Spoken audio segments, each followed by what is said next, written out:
Mes frères et que le Seigneur vous bénisse. On peut continuer maintenant dans l'autre partie, le deuxième volet. Deuxième volet, je vais être bref. Je vais résumer le premier volet. Le premier volet consiste à regarder en face et à mesurer le prix qu'on a à faire pour pouvoir servir le Seigneur. En clair, regarder si on est éligible, qualifié pour le servir. Et les façons dont Dieu attend de ces personnes qui sont qualifiées à conduire le troupeau du Seigneur. Et par conséquent, exerce-toi à la piété. Et tout autour, c'est l'épicentre de toutes ces choses. Nous avons vu ça, n'est-ce pas? C'est le résumé de ce que nous avons vu. Le deuxième volet maintenant consiste à savoir maintenant ce que nous attend. Maintenant, frère, tu as froid? Oui. Vous êtes ici, Yaoundé, ici, mais je ne comprends pas. Même le frère, tu vas aller chercher les blousons. Qui d'autre a froid? Je ne sais pas, vous pouvez parler la parole, vous savez fort comment alors? Ok. Donc, oui. Le deuxième volet maintenant consiste à savoir quelle est la dispensation dans laquelle nous vivons. Quel est le programme de Dieu. C'est quand même terrible qu'on soit comme ça. Remarquez, quand une femme est enceinte, elle contrôle. Tu as quel mois? 7 mois, tu as quel mois? 8 mois, tu as quel mois? 9 mois. Elle commence à se préparer. La femme commence à préparer les couches en allant parce qu'à tout moment, ça peut arriver. Mais nous sommes les croyants, les chrétiens. Dieu a un programme, il fonctionne avec un programme. L'église a un cheminement. Il est en train de nous entraîner quelque part. Alors maintenant, à cette étape, nous nous trouvons ici maintenant à Yaoundé. Qu'est-ce que le Seigneur veut pour nous ici, au Cameroun? C'est pas ce que je veux. Qu'est-ce qui se prépare devant nous? Regardez comment l'église est morte partout. Il ne parle pas de réveiller qu'on fait du bruit. Vous savez, on a déjà balayé ça, non? Et donc, ça veut dire que maintenant, nous devons savoir qu'est-ce qui est la prochaine étape que nous avons dans le plan du Seigneur. Qu'est-ce qui nous attend? Avez-vous entendu? Vous avez entendu quand le tonnerre va passer, quand la pluie va tomber, vous entendez le signe, le gonflement là-bas, mais il n'y a rien comme signe en haut. La pluie ne tombe pas, mais vous entendez le tonnerre passer, la tornade passer en haut. Le grondement. Le grondement. Ça se gronde en haut là-bas. Quand on se prépare sur la terre, parce que quelque chose est sur le point de se passer. Il y a un déversement de puissance du Saint-Esprit qui va secouer la terre, qui va secouer l'église, qui va secouer le pays, le Cameroun. Alors maintenant, quelle est donc la conséquence, ou mieux encore, ce qu'on doit faire pour pouvoir se préparer par rapport à cela? Donc, ça veut dire que maintenant, en tant que dirigeant, vous devez axer non seulement votre propre vie sur la repentance et la sanctification, et préparer les gens sur qui vous êtes établis en conséquence. Voilà la quintessence donc, de la deuxième partie. Donc, tout doit tourner autour de quoi? De la repentance et de la sanctification. Et la Bible déclare, sans la sanctification, nul ne verra Dieu. Voilà. Donc, ça veut dire que voilà donc le message pour la deuxième partie, le deuxième volet. Préparez-vous parce que quelque chose sur le point de se passer. Dans le livre de Jérémie, prenons Jérémie chapitre 4, je ne sais pas si vous pouvez le lire là. Jérémie chapitre 4. On a quelque chose. On a un temps de pluie qui est censé tomber. Il avait dit qu'il donnait la pluie de l'arrière et de la première et de l'arrière saison. Quand la pluie va tomber, qu'est-ce qu'on fait? On dit en anglais till the soil. On remue la terre, pas vrai? On remue la terre en attendant la pluie. On n'attend pas que la pluie tombe. On peut commencer à tourner la terre. On tourne la terre avant.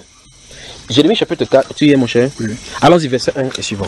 Écoutez. Israël, si tu reviens à moi, dit l'Éternel, si tu ôtes tes abominations de devant moi, tu ne seras plus errant. Vous entendez ça? Hein? Regardez comment l'église est. Tout ce que nous avons vu dans cette partie sur la mariologie là, vous avez vu ce qu'il en est, n'est-ce pas? Cet errement, c'est à cause du fait qu'on s'est éloigné de Dieu. Les idoles se sont positionnés. Vous allez prendre, voici une qui a dit que 7e jour. Ça, c'est l'adventiste du 7e jour. C'est un adventiste du 7e jour. Après, on quitte là-bas, on tombe sur le témoin de Dieu. On tombe là-bas. Qu'est-ce qu'il y a? Les errements. Et il y a les enfants de Dieu donc au milieu qui désirent seulement servir Dieu. Mais qu'est-ce qu'il y a? Il y a de ces choses qui ont créé les embûches. Il faut ôter. Alors, remarquez très exactement que la repentance consiste à ôter ce qui n'a pas été mis là-bas. Et changer de mentalité et changer de direction vis-à-vis de cela. D'accord? Donc la repentance consiste en disant que Seigneur, je te demande pardon pour mes péchés. Ici, il faut du travail. C'est ce que Jérémie va instituer là-bas. Il a prêché cette prédication pendant plus de 23 ans. Personne n'a cru. Jérémie, c'est l'un des mauvais prédicateurs de la Bible. Sur le rapport de notre prédication d'aujourd'hui. Donc personne n'a cru à sa prédication. 23 ans de prédication. Et il ne change pas de prédication. Repentez-vous. C'est là ça le message. Repentez-vous et pliez-vous sur le coup de Nebuchadnezzar. En fait, si vous ne vous repentez pas, Nebuchadnezzar viendra ici et vous amènera à Babylone. Voilà son message, ça n'a pas changé. On le met en prison 5 ans, après on le sort, on dit que ça a changé. Il dit que tu dois plier ton coup au nom de Nebuchadnezzar. Donc Dieu n'a pas changé son agenda. Il faut se repentir. C'était le message de repentance. Et non seulement il donne le message qu'il faut faire, ce qu'il faut faire, il dit les conséquences si on ne fait pas. Si vous ne vous repentez pas, si vous ne changez pas, et c'est là-bas que la reine du ciel était, au chapitre 7. Elle était là parmi les gens. Les gens avaient tellement abandonné Dieu pour eux, les enfants partaient ramasser du bois. Les messieurs, les papas allumaient du bois. Les femmes faisaient pétrir le gâteau à Marie. Et ils mangeaient et ils servaient Marie. Et ils avaient quoi? La victoire, ils avaient la bonté, ils avaient tous les bienfaits de cette adoration. Mais ils faisaient comme ça, ils étaient riches, ils étaient dans la bonté, dans l'abondance, mais ils étaient éloignés de Dieu. Petit à petit, l'abondance et l'idolâtrie les ont éloignés du vrai culte. Qu'est-ce que Dieu reprochait à Israël? Du fait qu'ils ont abandonné Dieu pour commencer à servir d'autres divinités. Comment faire? En ajoutant ce que Dieu n'avait pas ajouté. Oui, en ajoutant. Et le prophète Élie, quand il les a confrontés sur la montagne dans 1 Roi chapitre 18 et 19, il a dit jusqu'à quand clocherez-vous de deux côtés? Si Baal est Dieu, allez vers lui. Si c'est l'Éternel, suivez-le. Et suivre Dieu, c'est quoi? C'est obéir à son commandement. Dans Deutéronome 4, au verset 2, il a dit qu'Israël écoute, que l'Éternel, ce commandement que l'Éternel te prescrit aujourd'hui, tu n'y ajouteras rien, tu n'y retrancheras rien, mais tu observeras tel que c'est écrit. Et on a surpris que les gens ajoutent petit à petit. Petit à petit. Dieu ne confirmera point les paroles qu'il n'a pas dites. Il ne confirmera pas. Ah non, non, j'ai quand même dit ici, mais ici c'est un pourcentage, ici Dieu va comprendre. Non, non, non, non. Si ce n'est pas lui qui a donné la parole, il ne restera pas derrière. Alors il dit, Israël, si tu reviens en notant tes abominations, vous voyez effectivement, si on ôte les abominations, ce qui crée obstacle, il faut les ôter. Il faut les ôter, les enlever, les dégager. C'est ça, frère? Yes. Donc, vous voyez qu'il y a un prix à payer. Il y aura des décisions dans nos vies que nous devons prendre qui vont coûter les amitiés, coûter des relations, coûter même notre propre vie charnelle ici. Mais ce sera nécessaire pour avancer. Ça sera nécessaire. En tout cas, si vous ne faites pas cette séparation, le Saint-Esprit vient, ça va créer la séparation. Continuons. Verset 2. Si tu jures, l'Éternel est vivant, avec vérité, avec droiture et avec justice, alors les nations seront bénies en lui et se glorifieront en lui. Car ainsi parle l'Éternel aux hommes de Juda et de Jérusalem. Écoutez bien. Défrichez-vous un champ nouveau. Soulignez ça. Voici quelqu'un, les gens qui sont dans la perdition, disloqués par les abominations, qu'ils ont les embûches qu'ils ont tendues devant le Seigneur. Dieu prononce une parole qui en est d'arriver. Il dit, car ainsi parle l'Éternel aux hommes de Juda et de Jérusalem. Il dit, défrichez-vous un champ nouveau. Voilà en quoi consiste donc le deuxième volet. Vous devez défricher un champ nouveau. Maintenant, pour ceux qui vont au champ, vous devez comprendre ce que le prophète André dit ici. Un champ nouveau, vous allez défricher. Maintenant, vous ne partez pas au champ tout simplement, regardez bien le champ en bas là-bas. En saison pluvieuse, ou bien en saison, regardez partout les herbes. Vous ne pouvez pas prendre tout simplement le maïs, vous ouvrez comme ça, vous semez. Vous ne pouvez pas récolter quelque chose de grand là-bas. Pas vrai? Il faut d'abord défricher. Il dit défrichez-vous un champ nouveau. Et il dit quoi encore? Et ne semez pas parmi les épines. En tout cas, voilà ça. Vous ne pouvez pas semer parmi les épines. Vous ne pouvez pas commencer à dire, maintenant il faut qu'il prenne la sainte doctrine. Vous ne pouvez pas dire, il faut qu'il commence à prendre la sainte doctrine parce qu'il a écouté la parole de Dieu. Vous avez un acte à faire. Il faut une nette séparation. Il faut un nettoyage. Il faut une sanctification. D'abord propre. Parce que sinon, vous allez commencer à avoir, remarquez bien, vous allez semer le maïs. Certains maïs vont sortir quand même avec des épis. Comme ce maïs que j'ai vu cette nuit-ci, c'est quand même terrible ça. Et puis vous voyez effectivement d'autres qui sortent étouffés. Pas vrai? Or le but de ce maïs que tu as semé, c'est pas que certains sortent étouffés et certains ne sont pas étouffés. C'est que le champ de maïs donne chaque maïs. On casse, on met là-bas pour pouvoir utiliser. Pas vrai? Il dit défricher le champ nouveau. Parce qu'en défrichant, on fait sortir d'abord les épines, les ronces, pas vrai? Et là maintenant on peut semer. Il dit que défrichez-vous et ne semez pas parmi les épines. Alors vous allez noter en disant quelles sont les épines. Parce que vous avez un champ et vous savez très attentivement que le champ ici c'est le cœur.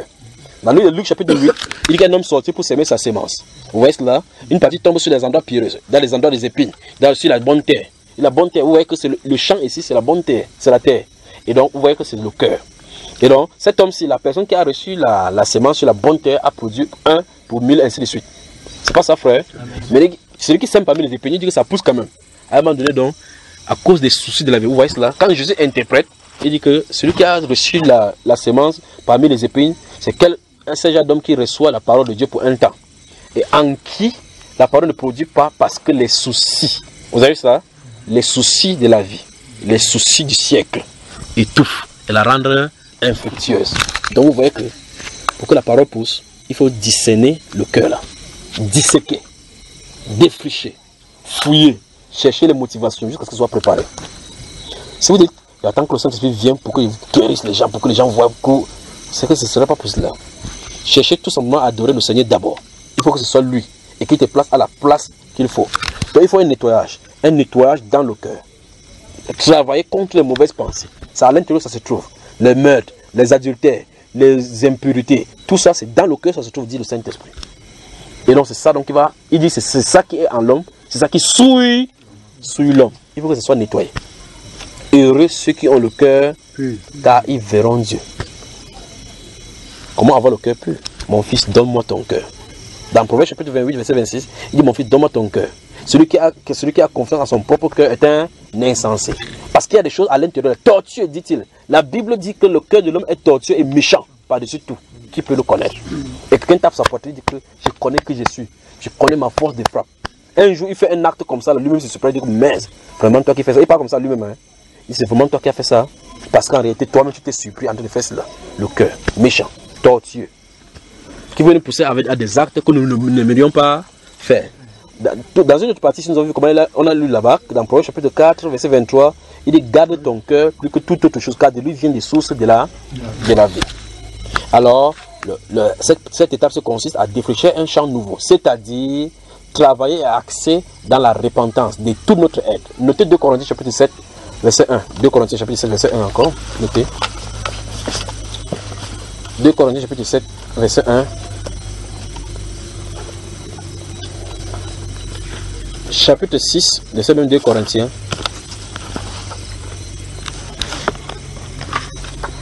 Chapitre 6.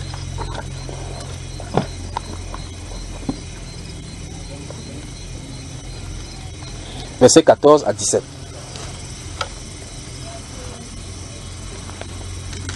1 Corinthiens aussi, chapitre 5 et 6. 1 Corinthiens, chapitre 5 et 6.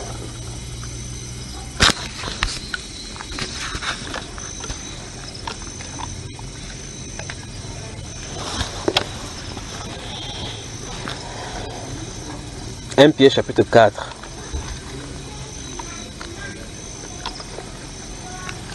Dans le premier volet, dans la première partie où nous avons travaillé, je vous ai donné 2 Pierre au chapitre 1. Dans ce livre de 2 Pierre chapitre 1, la Bible déclare comme sa divine puissance nous a donné tout ce qui contribue au salut et à la vertu, n'est-ce pas? Maintenant, quand vous allez rentrer, maintenant vous lisez les versets, à partir du verset 3 jusqu'au verset 10. Et puis vous notez les choses que le Saint-Esprit vous demande de faire, d'accord?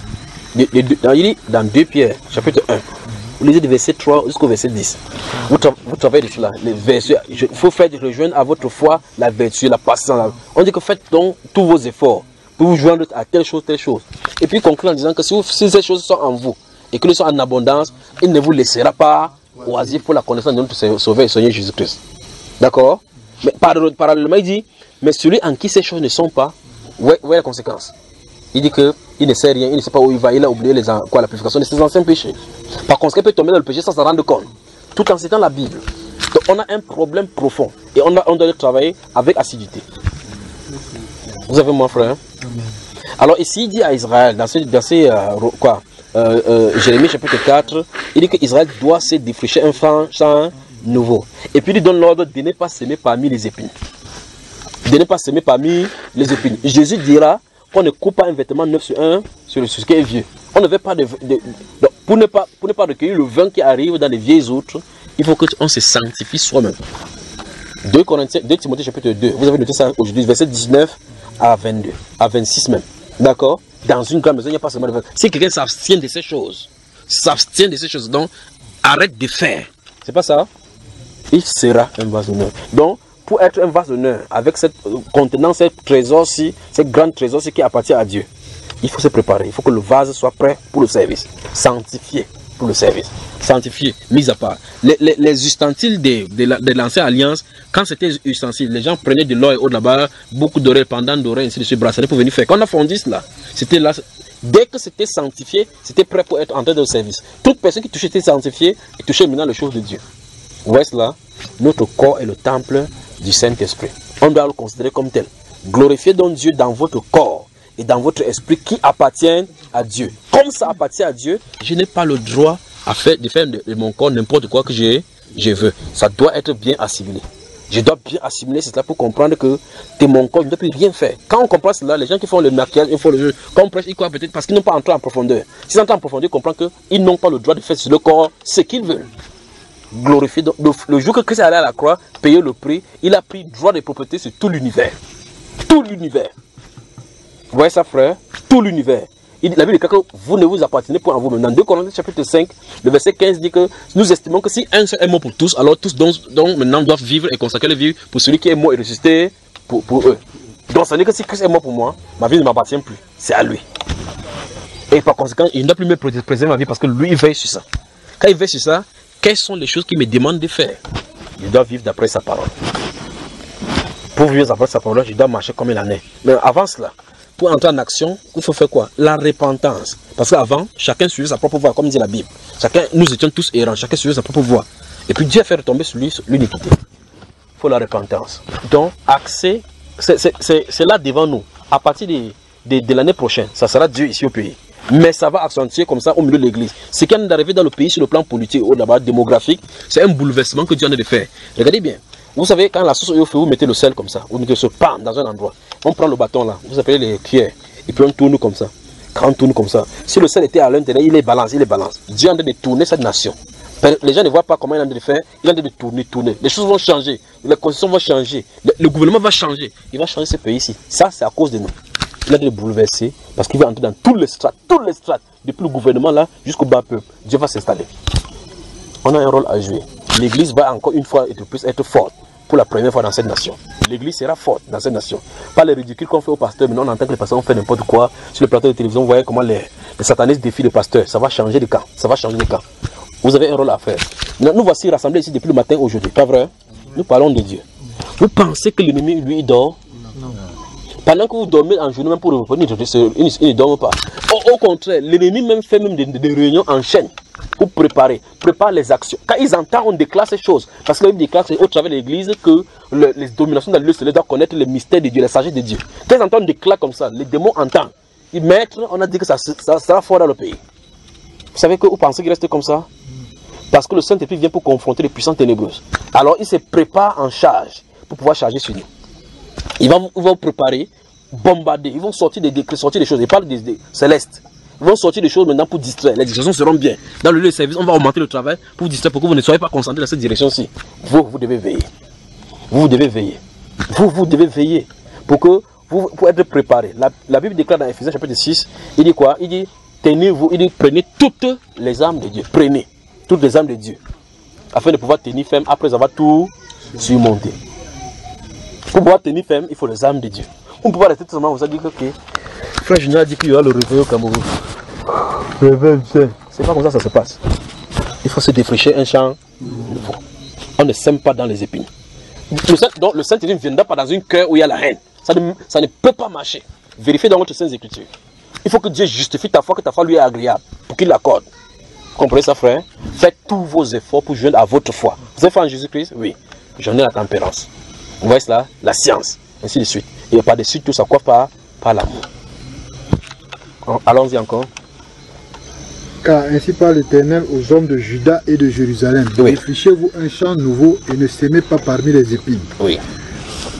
Circoncisez-vous pour l'Éternel. Stop.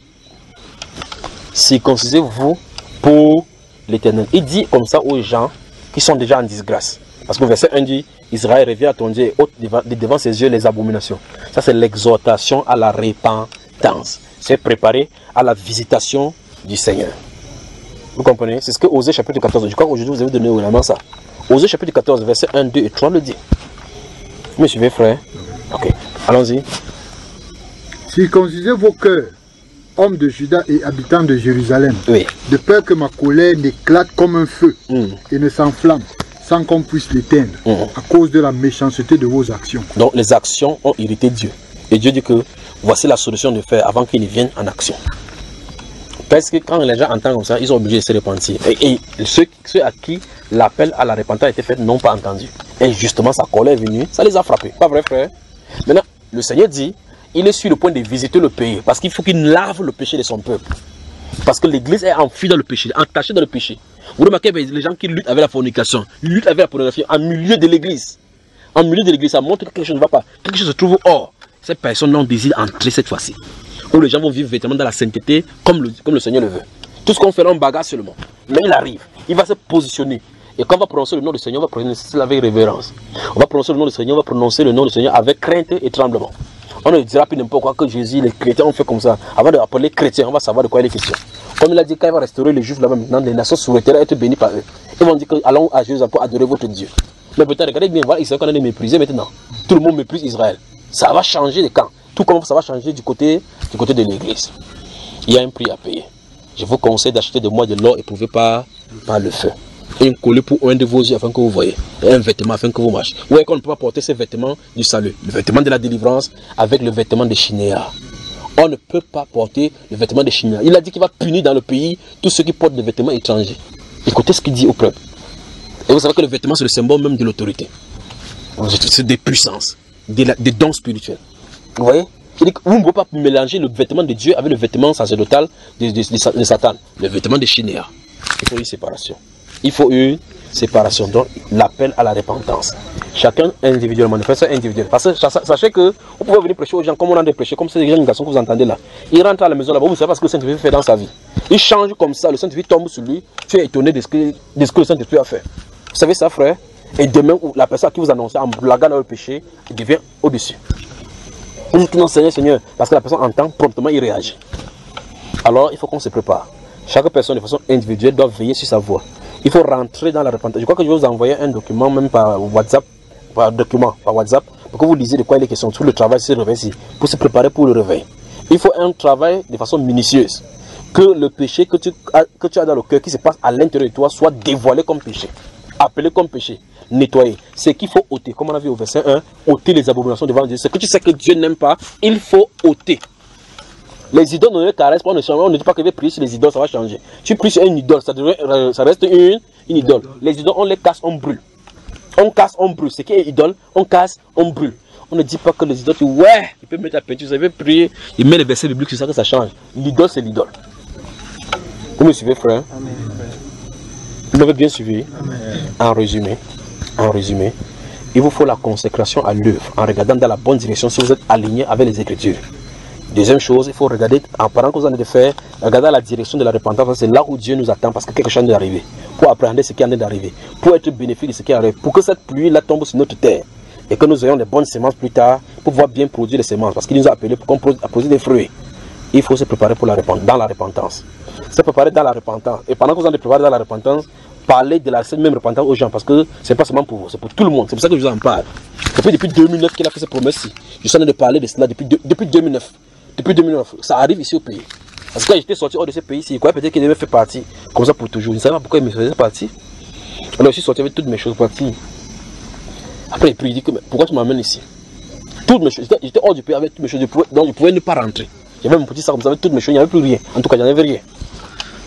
Quand je suis sorti comme ça hors du pays, j'ai su que j'étais hors de la frontière du Cameroun. J'avais tout. Il n'y en avait plus rien au Cameroun. Donc si il mourait là-bas, il fait n'importe quoi là-bas. Il n'y avait rien qui avait laissé ici comme m'appartenait. Après, il me dit, je t'ai fait venir ici pour voir, afin que tu voies les abominations qui se font en mon nom. Afin que ce qui va venir dans ton pays, ce que je vais faire dans ton pays, vous faites attention de ne pas faire ces mêmes abominations.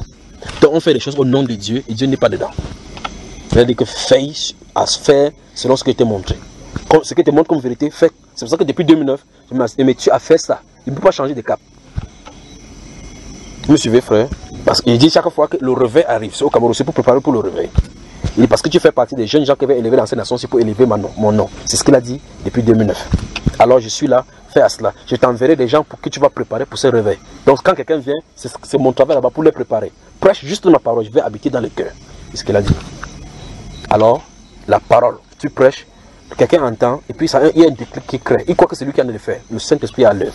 Jean-Baptiste Sappa, c'était répentez-vous, le royaume approche. Les gens venaient en foule à lui. Qui allait les attirer? Le Saint-Esprit faisait l'œuvre. Quand il vient, il dit acceptez, il ne se répand pas. Quand le Messie vient, les personnes sont prêtes à le recevoir. Vous comprenez ça, frère? Voilà. Donc le changement qui est en train de se produire, c'est pour sceller pour le Messie. C'est pour le Messie. Le Messie arrive à la porte.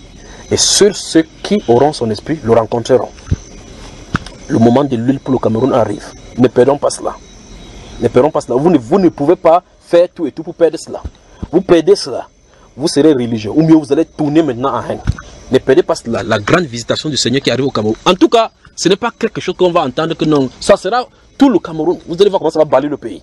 Balayer le pays. nord à sud, l'ouest à l'ouest. Regardez bien les frontières, ça va briser toutes les frontières.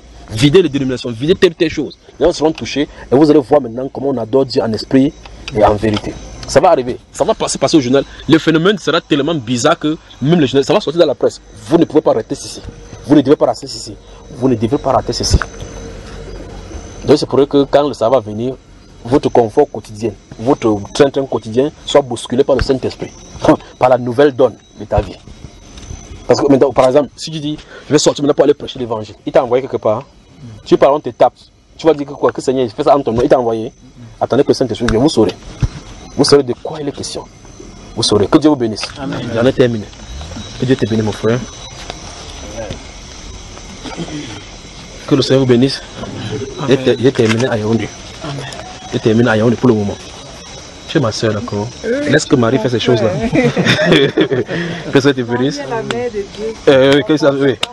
Oui, qu'il soit ta mère, même ta mère de l'église, même ta mère de l'église. Il n'y a pas de problème. Il faut la repentir et la sanctifier. Voilà. Alors que le Seigneur vous bénisse. Maintenant, vous pouvez manger. Allez manger, il va rester avec celle-ci. Allez manger d'abord, manger, il n'y a pas de problème. Mange d'abord, non. Non, mange quand même un peu.